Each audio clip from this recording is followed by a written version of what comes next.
먼저 주요 유형을 좀 보도록 하겠습니다. 첫 번째는 무단 용도 변경. 그러니까 용도 변경 같은 경우는 준공할 때의 용도가 있겠죠. 그 용도를 신고라든가 허가 절차 없이 그냥 마음대로 바꾸는 경우가 되겠습니다. 주로 이제 근생에서 사무소 용도를 주거로 바꾸는 경우들, 이런 부분들이 무단 용도 변경이 되겠습니다.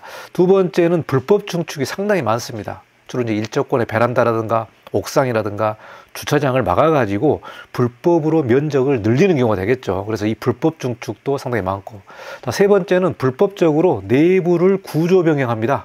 그래서 가구 수를 쪼개기를 한다든가, 아니면은 준공받았을 때의 복도가 사라지고 실제로는 호실로 사용하고 있는 경우, 이런 부분들이 이제 불법으로 내부 구조를 변경하는 경우가 되겠습니다. 자, 네 번째는 불법으로 내부 설비를 변경하는 경우, 즉 그러니까 취사 시설이 없는 그런 용도가 있는데요. 이 부분이 이제 준공 후에 취사 시설을 설치를 하면서 불법으로 내부 설비를 변경하는 경우가 있습니다. 자, 주로 이렇게 4개의 유형이 불법 행위를 많이 하는 경우가 되겠고요. 여러 불법 요소가 중첩적으로 나타나는 경우가 있다. 그러니까 한 개만 위반되는 게 아니라 무단 용도 변경하면서 증축도 하고 내부도 뭐 변경시키고 내부 설비도 하는 이 중첩적으로 복합적으로 불법 행위를 하는 경우들이 나왔다. 이 내용이 되겠습니다. 자, 무단 용도 변경, 비주거 용도로 허가받은 건축물을 주거 용도로 이용하는 것, 즉 저층부는 근생, 상층부는 다중이라든가 다가구, 다세대 주택을 배치하는 경우에 이게 이제 뭐 상가주택이라든가 복합 용도잖아요. 그런데 근린생활시설을 주거용으로 임대하는, 말 그대로 근생 빌라가 대표적인데요. 근생 빌라를 분양받아서 상당히 피해가 큰 그런 사람들도 상당히 많았습니다. 그래서 상당히 좀 위험한 게 이 근생빌라입니다. 근생빌라. 자, 근생빌라 같은 경우는 건축물 대장에서 사무소로 버젓이 찍혀 있습니다만은 현장을 가보면은 말 그대로 빌라입니다. 빌라. 다세대 주택이라든가 연립주택처럼 내부에 방이 있고 거실이 있고 뭐 화장실, 뭐 주방 버젓하게 주거처럼 감쪽같이 이렇게 변경하는 경우도 있거든요. 이런 부분들은 절대로 들어가시면 안 됩니다.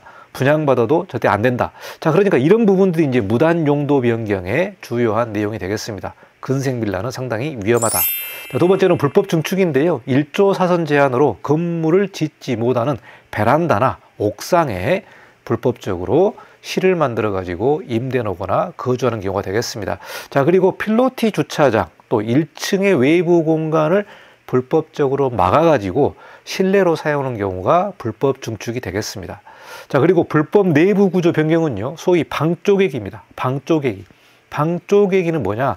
내부에 벽을 세우거나 복층으로 허가받은 세대에 내부 계단을 철거하고 또 막고, 이런 또 구조 변경을 통해서 세대 수를 늘리는 경우가 되겠습니다. 자, 그래서 건축 허가받고 준공받을 때는 세대 수가 5세대였는데 현장을 가게 되면은 15세대가 실제로 거주하는 경우들도 있습니다. 이런 부분들은요, 건물 외부를 보면은 가스 검침기가 있죠. 그 가스 검침기를 보게 되면은 이 세대수를 확인할 수도 있고, 또 그리고 1층의 우편물을 확인하게 되면은 세대수를 확인할 수가 있는데요. 말 그대로 준공도면하고 전혀 다르게 여러 개 세대로 쪼개서 임대를 넣는 경우가 되겠습니다. 자, 문제가 뭐냐면은 이 부분은 현황도면이 있습니다. 현황도면. 건축물을 준공하게 되면은 이 준공도서가 인허가청에 들어가 있는데요. 이게 바로 현황도면이죠. 이 현황도면은 건물주만 뗄 수 있습니다. 외부인이 뗄 수가 없습니다. 그렇기 때문에 외부인이 보고 이게 위법이다라고 참 판단하기가 어려운 부분이 되겠습니다. 그래서 이 부분은 행정청에서 직접 체크를 해야만 알 수 있는 부분이기 때문에 상당히 좀 잡기가 어렵다. 이 내용이 되겠고요. 자, 불법으로 내부 설비를 변경하는 경우, 즉 취사시설 설치가 금지된 다중주택에 가스레인지 등을 설치해서 임대하는 경우들이 있습니다. 즉 다중주택은 취사시설을 못하게 돼 있죠. 각 방별로 화장실은 설치할 수 있지만은 그 내부에 취사시설, 그러니까 가스레인지라든가 싱크대라든가 이런 부분들을 설치할 수 없습니다. 그래서 이 부분이 이제 많이 일어나는 불법 내부 설비 변경이 되겠습니다.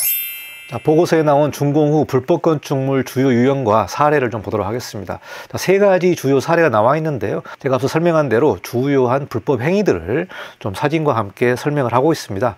자, 첫 번째 같은 경우는 여기 건물 보면 1층에 벽돌무늬 부분이 있죠.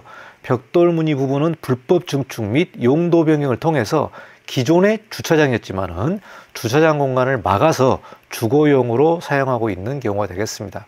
그러니까 1층에 필로티 주차장이 있는데요. 그 부분을 이제 준공 후에 막아서 실제로 원룸이나 투룸으로 만들어서 월세를 받는 경우들이 되겠죠. 자, 경사지형을 활용해서 조성한 지하층도 소매점과 창고로 되어 있으나 주거용으로 사용하는 경우들이 있다. 그래서 경사지 같은 경우는 이제 지하 부분이니까 이 부분을 소매점, 근생, 창고인데 실제로 준공 후에는 주거로 개조를 해가지고 월 임대료를 받는 경우들이 있겠습니다. 자, 두 번째 사례 같은 경우는 베란다 불법 증축인데요. 아마 현장에서 가장 많이 일어나는 그런 불법 행위가 되겠습니다. 자, 그러니까 이 부분은 이제 일조권이라는 부분이 있어서요. 4층부터는 이제 건물이 셋백을 해서 일조권의 영향을 받는 부분들이 상당히 많습니다. 자, 이런 부분이 베란다가 이제 많이 생기는데요. 베란다를 불법으로 이제 막는 거죠.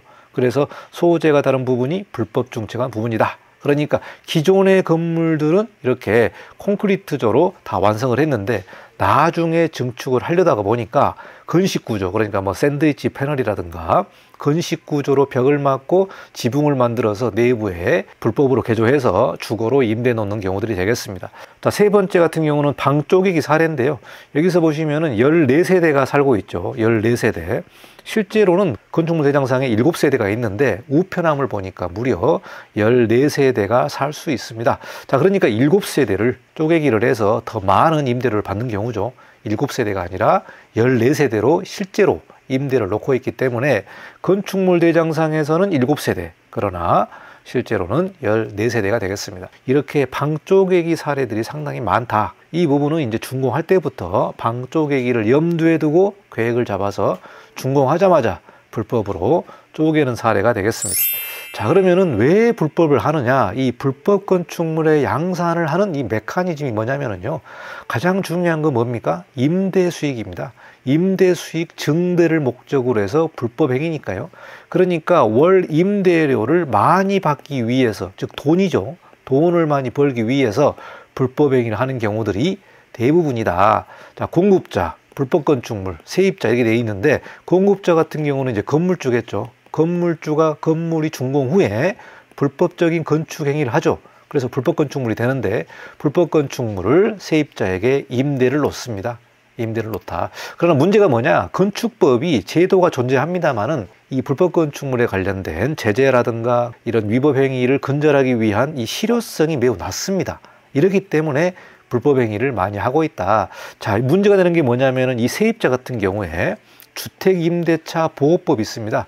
주택임대차 보호법이 있는데 주거용 임대를 위한 기준이 부재하고요. 불법 건축물을 임대하는 행위는 불법이 아니다.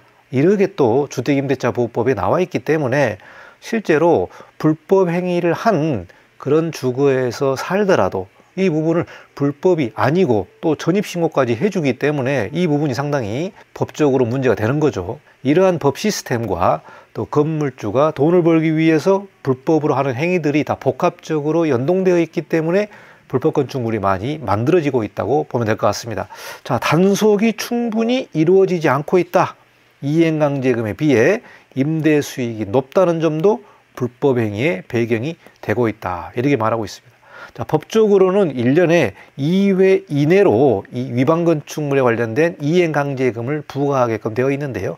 2회 이내입니다. 이내이기 때문에 대부분의 지자체가 1년에 한 번씩 이행강제금을 부과를 하는데 1년 임대료에 비해서 이 이행강제금이 뭐 한 20% 이 정도밖에 안 되기 때문에 불법 행위를 해서 버는 돈보다 이행강제금이 워낙 작으니까 당연히 불법 행위를 해야겠다. 이렇게 맘먹은 건물주들이 많은 거죠. 자, 2006년 공급 거부 조항이 사라지면서 현재는 이행강제금이 주요 조치 수단이 되고 있고요. 이행강제금이 불법 행위로 얻을 수 있는 임대 수익보다 적은 경우가 많아서 실제로 그 실효성이 매우 부족하다. 이 내용이 사실 현장의 문제인 것 같습니다. 이렇게 현장에서 이런 문제들 때문에 불법 건축물들이 많이 만들어지고 있다.